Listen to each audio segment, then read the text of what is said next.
My best friend said he missed me, then I realized he meant something more. What happens when "I miss you" starts sounding like more than something one best friend would say to another? And how do you know when friendship has quietly become something more? Hey, everyone, welcome back. Before we get into today's story, subscribe to the channel and turn on notifications so you don't miss the next one. Thank you for spending your time here and for continuing to support the stories we share. It truly means a lot. And I'd love to hear from you in the comments. Have you ever wondered whether a close friend's feelings for you might be deeper than friendship? With that question in mind, settle in and get comfortable, because it's time to begin today's story. Why was my best friend sleeping with my old hoodie under his head? That was the first thought I had after 11 months away from Chicago.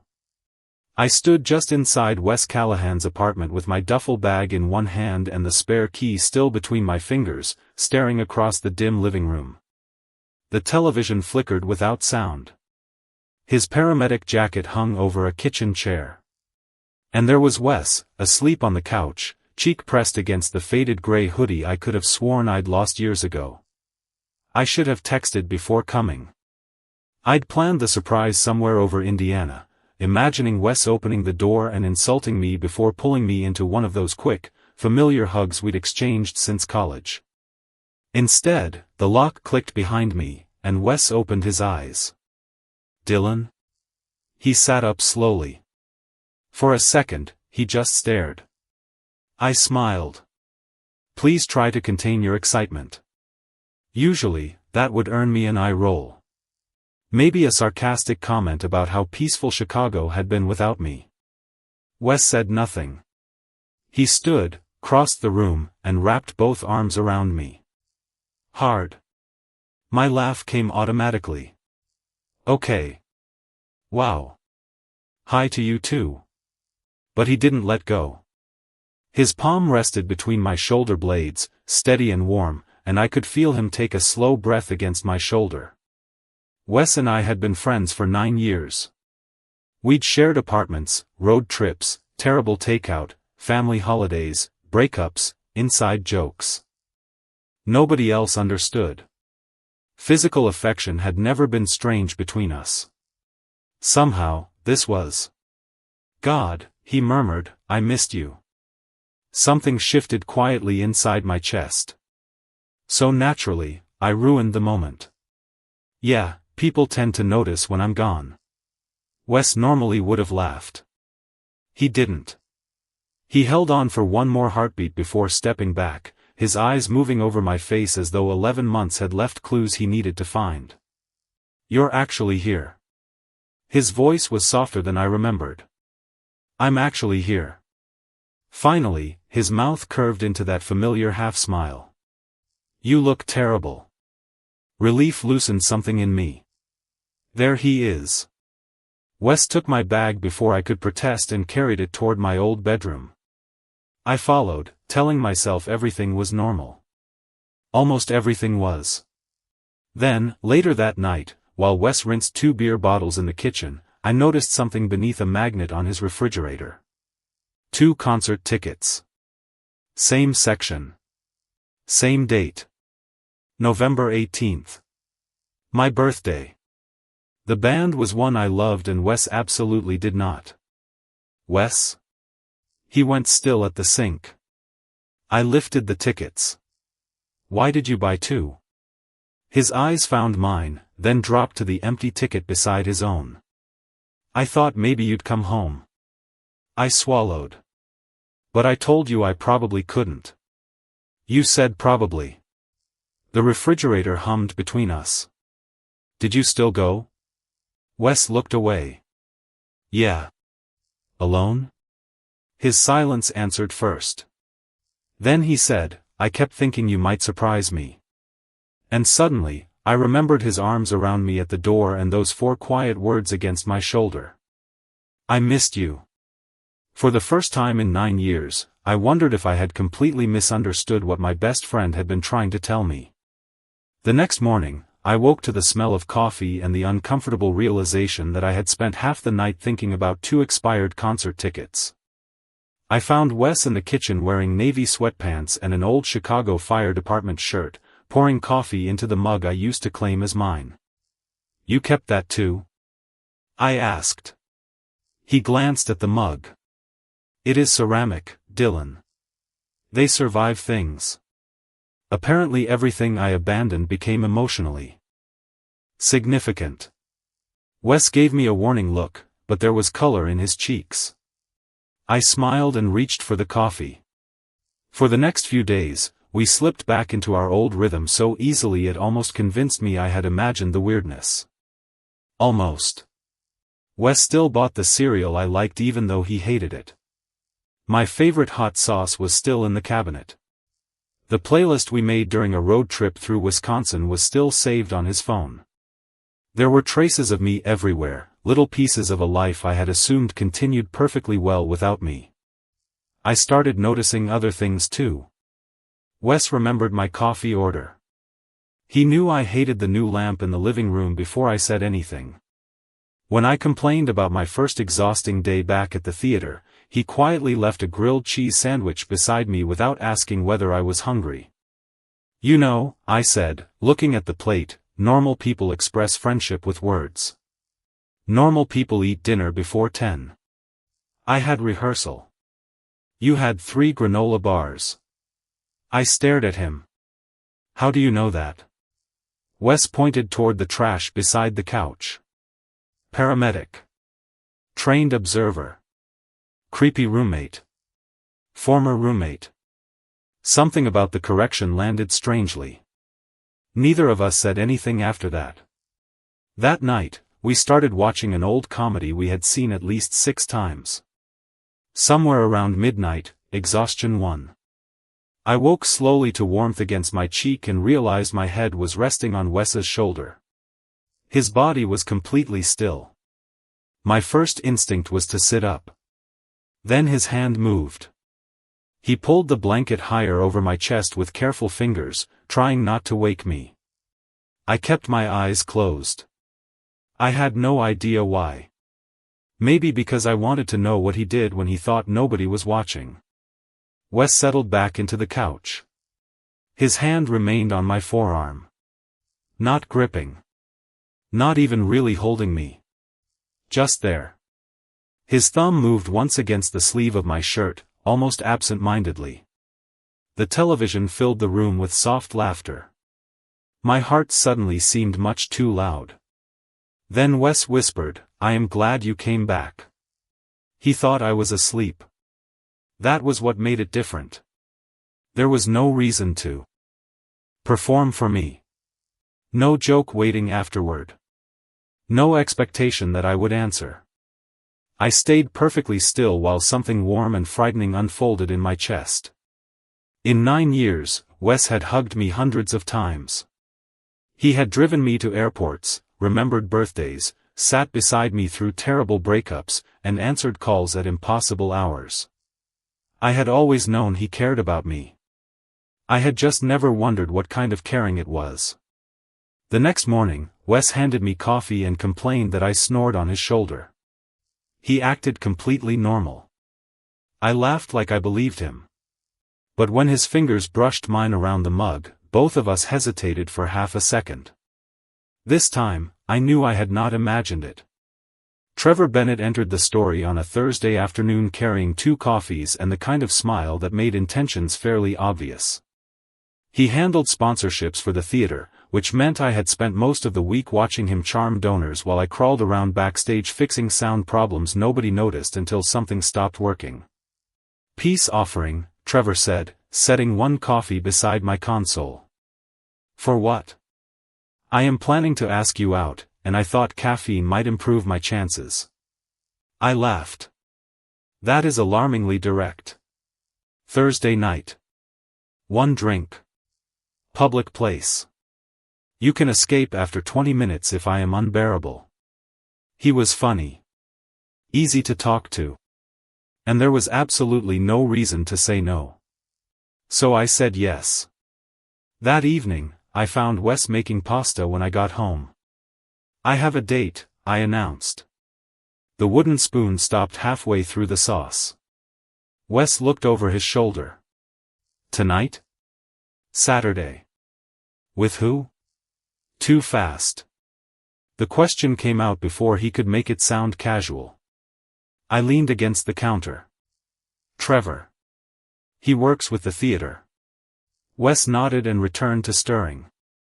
Are you going? I watched his back. That is generally how dates work. I meant, do you want to? That question was harder. I think so. Wes went quiet. Then he smiled over his shoulder, perfectly controlled. Good. You should. Something about his voice made the kitchen feel smaller. Saturday came, and Trevor was exactly what a first date was supposed to be. He asked questions. He listened to the answers. He made me laugh. When he suggested doing it again, I said maybe. Still, walking home, I kept thinking about how Wes had looked when I told him. That annoyed me more than it should have. It was almost midnight when I opened the apartment door. The kitchen light was on. Wes sat at the table with a mug between both hands. You are awake. Observant. You work at 6 tomorrow. Also observant. I took off my coat. Were you waiting for me? No, the answer arrived so quickly that I smiled. Right. Wes looked into his mug. How was it? There it was. The question he was pretending not to care about. I could have told him the truth. Trevor was nice. The date was fine. Nothing dramatic happened. Instead, some reckless part of me wanted to see what Wes would do. Pretty good. His fingers tightened around the mug. Just slightly. Good.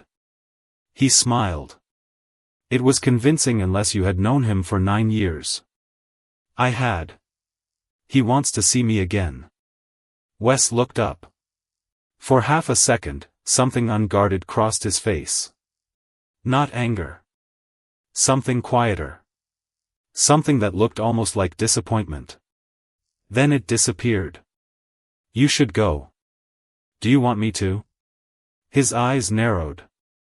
Why would that matter? I should have backed off. Instead, I stepped closer to the table. Because you have been acting weird since I got back. I have not. You bought concert tickets hoping I would magically appear. You kept half my stuff. You sit up until midnight after my dates. Wes stood, taking his mug to the sink. You are my best friend. I care whether you get home safely. Best friend. The words should have settled everything. They did not. That is all? I asked. Wes stopped with his back to me. Silence stretched between us. Then he said, very quietly, what else would it be? I did not have an answer. Worse, I was beginning to realize I wanted one. Wes turned around, and our eyes met across the kitchen. Neither of us looked away. Then his phone buzzed on the counter, breaking whatever had been happening between us. He picked it up and headed toward his room. Good night, Dylan. I listened to his door close. On the table, his coffee sat. Untouched. And for the first time, the possibility that Wes might be jealous did not scare me nearly as much as the possibility that he was not. 3 days after the conversation in the kitchen, Chicago decided to turn the sky into a wall of rain. By 9 that night, the theater was nearly empty, and I was still sitting behind the sound console staring at a problem I had already fixed 20 minutes earlier. The show had been messy. 2 cues had failed, a microphone had cut out, and although nobody blamed me, I blamed myself with professional dedication. I checked my phone. My thumb hovered over Wes's name before I could talk myself out of it. He answered after 2 rings. Hey. Just hearing his voice loosened something in my chest. Are you busy? Just finished my shift. What happened? Not hello. Not how are you. He heard one sentence and knew. Nothing happened. Dylan. I closed my eyes. Bad night. There was a pause. Where are you? 25 minutes later, I walked through the stage door and found Wes parked beneath a streetlight, rain sliding across his windshield in silver streams. I climbed into the passenger seat, soaked from the 10-second walk. You know I could have taken the train. Then why did you call me? That shut me up. Wes turned the heat higher and handed me a clean towel from the back seat. Of course he had a towel. He probably had blankets, bottled water, and enough emergency supplies to survive a week in the parking lot. We sat there while rain drummed against the roof. Want to tell me? He asked. Not particularly. Okay. He did not push. That was the problem with Wes. He knew when silence was more useful than advice. Eventually, the words came anyway. I thought coming back would feel different. Wes looked at me. Different how? I watched rain distort the theater lights outside. Like I would know where I belonged again. My laugh sounded tired. Seattle was supposed to prove I could leave. Chicago was supposed to prove I could come back. Instead, I feel like I managed to become slightly out of place in two cities. Wes said nothing for a moment. You left the city, he finally said. You did not leave me. I looked at him. There was no joke in his face. Sometimes I am not sure about that. His expression changed. Hurt, maybe. Small enough that anyone else would have missed it. I was always here, Dylan. 4 words. Quiet. Simple. They landed harder than they should have. I looked down at my hands. I know. Do you?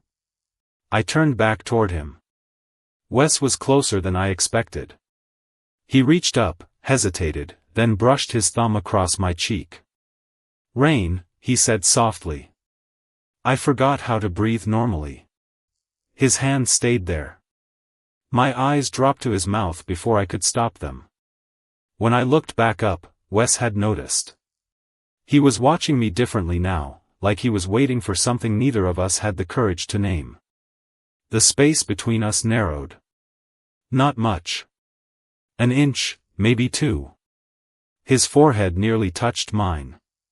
My heart was beating so hard that I was certain he could hear it over the rain. And the strangest part was that I did not want to move away. Wes leaned closer. I did too. Then his work phone rang. We both froze. Wes pulled back and stared at the dashboard before answering. The moment disappeared so quickly I almost wondered whether it had happened at all. He drove us home 20 minutes later, both of us talking carefully about absolutely nothing. That night, I lay awake staring at the ceiling, replaying those few seconds in the car. I had spent days wondering whether Wes wanted to kiss me. Somewhere between midnight and 1 in the morning, I finally admitted the question that frightened me more. Why had I wanted him to? For the next 2 days, Wes and I became experts at being busy in the same apartment. He took an extra shift. I stayed late at the theater. When we were home together, we discussed groceries, weather, laundry, and every other subject that could not possibly explain what had almost happened in his car. By Wednesday night, I could not take it anymore. Wes was standing at the kitchen counter packing lunch for his next shift when I walked in and said, "Are we really going to pretend Friday never happened?" His hands stopped. I was wondering how long you would last. That is irritatingly calm. I am not calm. He finally turned around, and I saw it. The exhaustion beneath his eyes. The tension in his jaw. Wes had been struggling too. Somehow that made this worse. Did you almost kiss me? I asked. Silence. Wes. Yes. One word, and suddenly the room felt too small. I folded my arms because I needed somewhere to put them. Why? He gave a quiet, humorless laugh. You really want me to answer that? I think I deserve an answer. Do you? That stung. What is that supposed to mean? Wes looked away. It means I have spent 11 months trying not to make this your problem. Make what my problem? His eyes came back to mine. You. My chest tightened. Me? Missing you. He leaned against the counter, looking more vulnerable than I had seen him in years. When I said I missed you, I did not mean having somebody around to split rent or watch television with. I could not move. Wes continued before courage could leave him. I missed hearing you complain about mornings. I missed you stealing my coffee and pretending yours tasted different. I missed getting home after a terrible shift and knowing you would be here, even if we did not talk. His voice softened. I missed being the first person you called.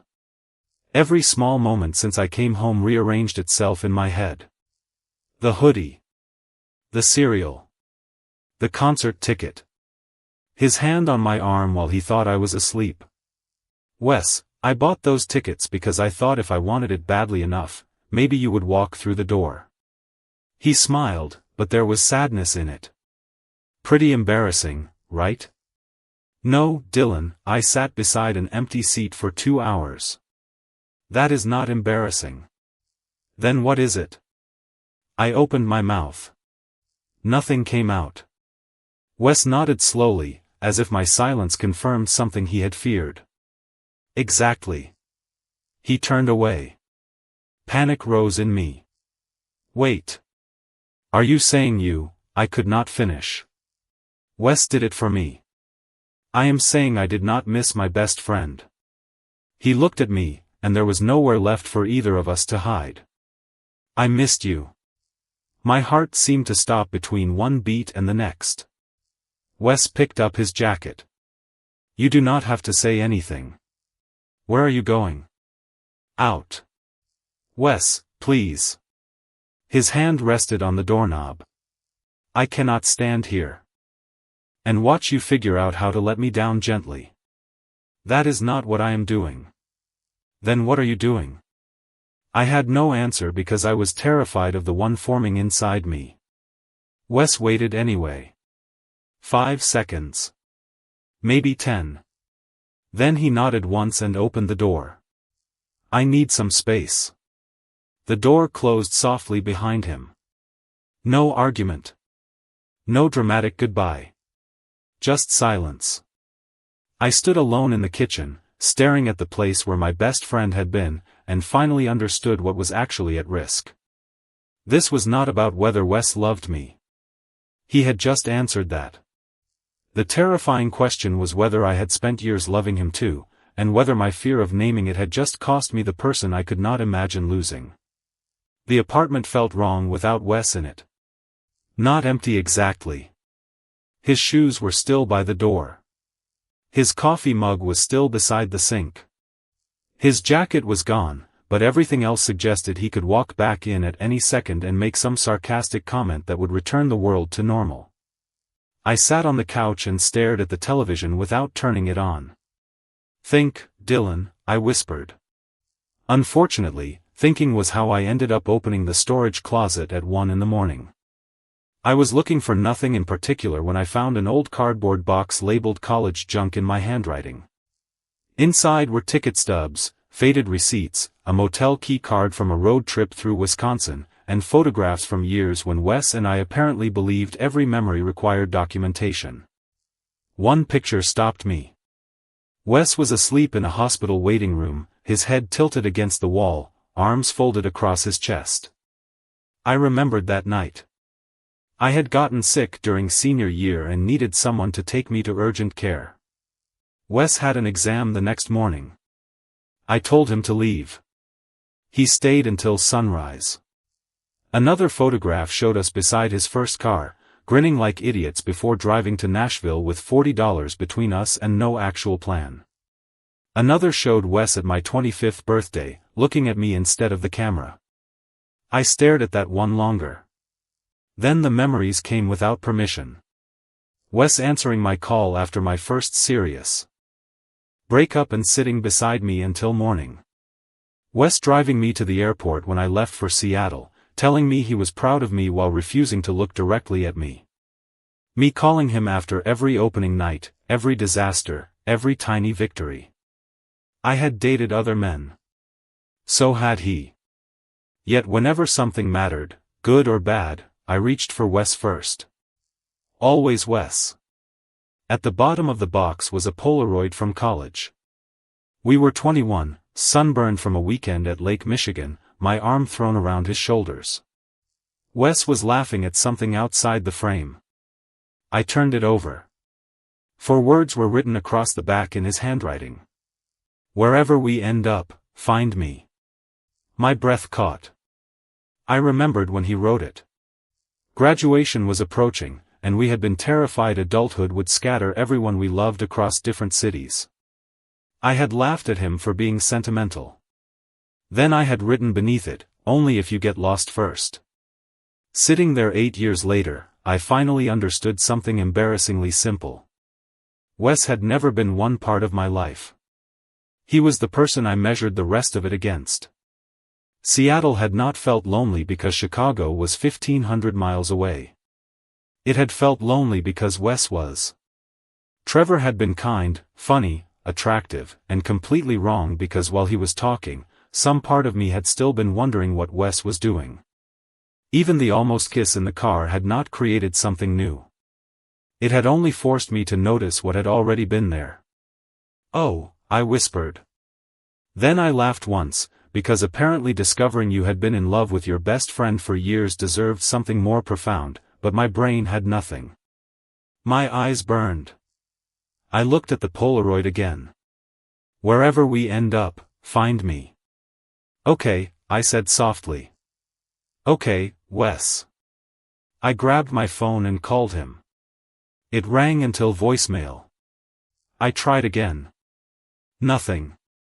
I typed 3 messages, deleted all 3, then finally sent, "I need to talk to you. Please." The message showed as delivered. No answer came. I sat there holding the photograph, and for the first time since Wes walked out, I was not afraid of what I felt. I was afraid I had understood it. Conversation too late. By morning, Wes still had not answered. I told myself he was sleeping. Then I told myself he was working. By noon, I had invented enough reasonable explanations to fill an entire notebook, and none of them stopped me from checking my phone every 3 minutes. Finally, I called the station. "Wesley Callahan," the dispatcher repeated. He picked up an extra shift. He should be finishing soon. Of course he had. Wes dealt with emotional disasters by making himself useful to everybody except himself. I grabbed my coat and left. When I reached the station, one of his co-workers told me Wes had already gone home. So I went back to the apartment, only to find it empty. I called again. Voicemail. "This is ridiculous," I muttered. But beneath the frustration was something colder. What if he had decided distance was easier? What if my silence in the kitchen had sounded like rejection? I remembered his face before he walked out. He had given me years of patience, and when he finally handed me the truth, I had stood there saying nothing. I sat on the hallway floor outside the apartment because somehow going inside felt like giving up. The Polaroid was in my coat pocket. I kept touching its edge to remind myself why I was there. Nearly an hour later, footsteps sounded on the stairs. Wes appeared around the corner carrying a paper coffee cup, looking exhausted. He stopped when he saw me. "Dylan?" I stood too quickly. "Hey." His eyes moved from me to the apartment door. "What are you doing out here?" My hand closed around the photograph in my pocket. "Finding you." Wes froze. He knew those words. I saw recognition move across his face before he looked away. "You found me." "Barely. You are surprisingly difficult to locate for someone who complains when I do not answer texts." "I needed time." "I know." His jaw tightened. "Then why are you here?" "Because I love you." The words were suddenly right there, terrifyingly close. But I needed him to understand everything before I said them.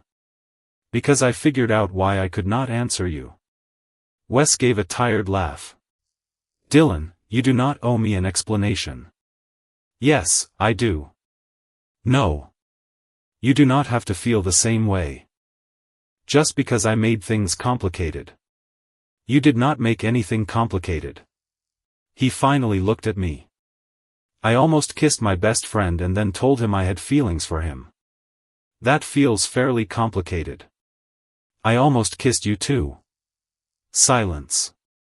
Wes stared at me. What? In the car.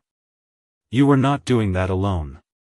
His expression shifted, hope appearing so briefly it almost hurt to see. I stepped closer. I was scared because I kept thinking that if we crossed that line and it went wrong, I would lose you. Dylan. Let me finish. Please. He went quiet. You are the person I call when something good happens. You are the person I call when everything falls apart. I left Chicago and spent 11 months telling myself I missed home, but every memory I missed had you standing somewhere inside it. Wes swallowed. That does not necessarily mean, I know. I pulled the Polaroid from my pocket and held it between us. His eyes dropped to the handwriting on the back.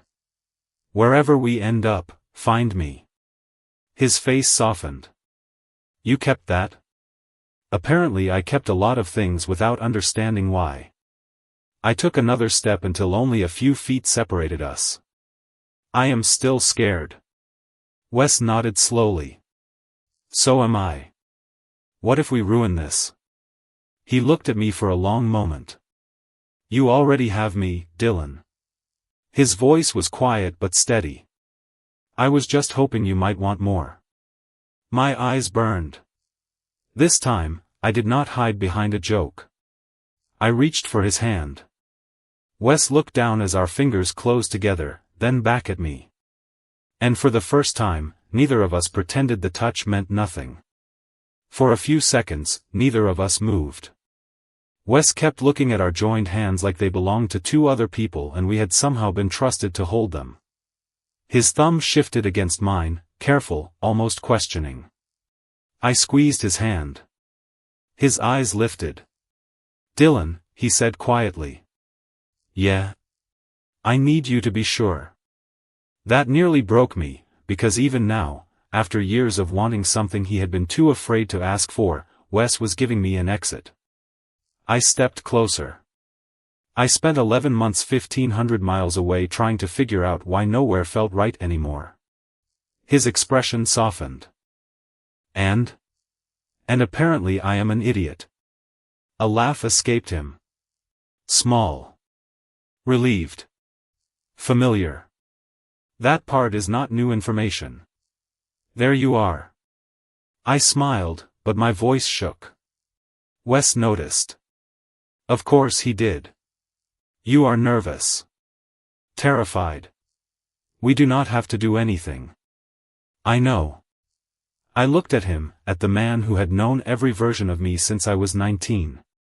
The reckless one. The heartbroken one. The ambitious one who left Chicago believing distance would prove something. Wes had seen all of them and somehow kept a place for me anyway. I raised my free hand and rested it lightly against the side of his neck. He went completely still. I want to, I whispered. His gaze searched mine one final time. Are you sure? Instead of answering, I leaned forward and kissed him. It was gentle. Almost cautious. A question asked without words. For one heartbeat, Wes did not move, and panic flashed through me. Then his hand settled at my waist and he kissed me back. Everything I expected to feel was wrong. There were no fireworks. No dramatic revelation. It felt warmer than that. Familiar in a way that made my chest ache, like discovering a door had always existed in a room I thought I knew completely. When we pulled apart, Wes rested his forehead against mine. Neither of us spoke. Then, because apparently emotional maturity had limits, I started laughing. Wes opened his eyes. What? 9 years. Do not. 9 years, Callahan. I said do not. We might be the slowest 2 people in Illinois. He laughed then, and the tension finally broke. His arms came around me, and I folded into him without hesitation. This hug felt different from the one when I came home. Not because he held me tighter, but because neither of us had to pretend anymore. So, Wes murmured near my ear, Trevor. I pulled back enough to look at him. Seriously? I am asking a reasonable question. Now? I have been very patient. I shook my head. There is nothing with Trevor. Wes tried and failed to hide his relief. Good. Were you jealous? No, I stared at him. Wes. Fine. A little. You waited up after my date. For safety. You nearly crushed a coffee mug. Poor craftsmanship. I laughed. And leaned my forehead against his again. Then the humor faded, leaving the question I still needed to ask. What happens if we mess this up? Wes did not answer immediately. He took my hand again, threading his fingers through mine as naturally as if we had always done it. Then we talk. We get scared. We probably annoy each other. Definitely. And then we figure it out. His eyes held mine. Like we always do. I looked at our hands and realized the fear had not disappeared. It had simply stopped being bigger than what I wanted. I leaned in and kissed him once more, softer this time. When I pulled away, Wes smiled at me with an expression I suddenly recognized. I had seen it in old photographs, airport goodbyes, late-night kitchens, and one empty concert seat. He had been looking at me that way for years. I had finally learned how to look back. 3 months later, I came home just after 10 on a cold Chicago night and found Wes asleep on the couch again. Some things, apparently, refused to change. His paramedic jacket was draped over the chair. The television played quietly to an audience of nobody.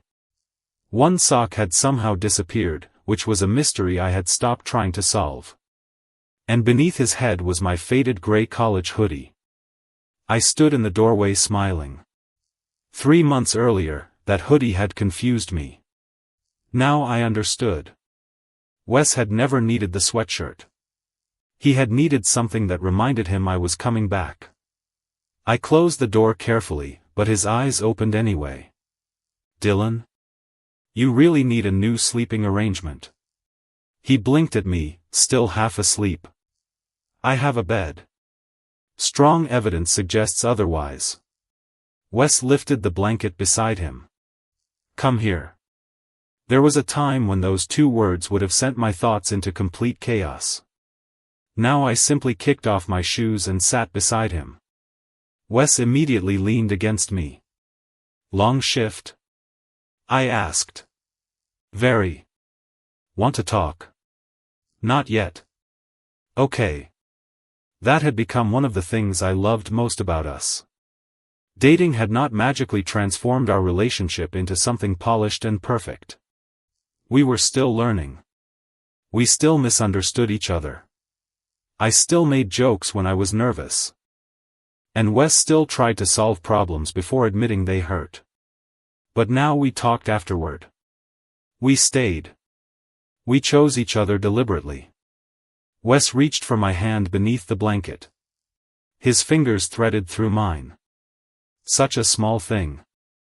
3 months earlier, holding his hand in the hallway had felt like stepping across an invisible border. Now it felt like home. How was the theater? He asked. Good. We finally fixed the sound issue in Act 2. I understood approximately 4 words of that. And yet you asked. I am supportive. You are brave. His eyes closed again, but he was smiling. I looked around the apartment. My cereal was still in the cabinet. My mug still had its place beside his. The concert tickets remained beneath the refrigerator magnet, except now the old and used ticket had company. A few weeks earlier, the same band announced another Chicago show.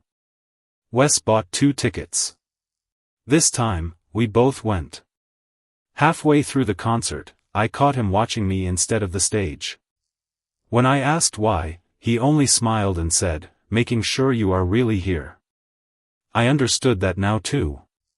Wes shifted closer on the couch. "Hey. Yeah? Miss me?" I looked down at him. "You were gone 12 hours. One eye opened. That was not the question. I laughed softly. Months ago, I would have answered with another joke. I would have hidden behind sarcasm because sincerity felt too exposed. But loving Wes had taught me that vulnerability was not the thing that endangered us. Silence had been. So I touched his cheek and waited until he looked at me. "Yeah," I said. "I missed you." His expression softened in that familiar way I had finally learned to recognize.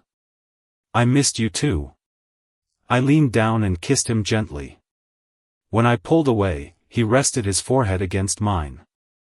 Outside the window, Chicago glowed beneath the night sky. Inside, the television kept talking, the refrigerator kept humming, and nothing looked dramatically different from the life we had shared before. Maybe that was the beautiful part. We had spent years searching for the moment friendship became love, only to realize there had never been one clear moment. It had happened quietly, in airport rides and late-night phone calls, empty concert seats and coffee mugs, waiting rooms and road trips. In every ordinary way we kept choosing each other before either of us understood why. Wes closed his eyes against my shoulder, still holding my hand. This time, I did not wonder what it meant. I just held on.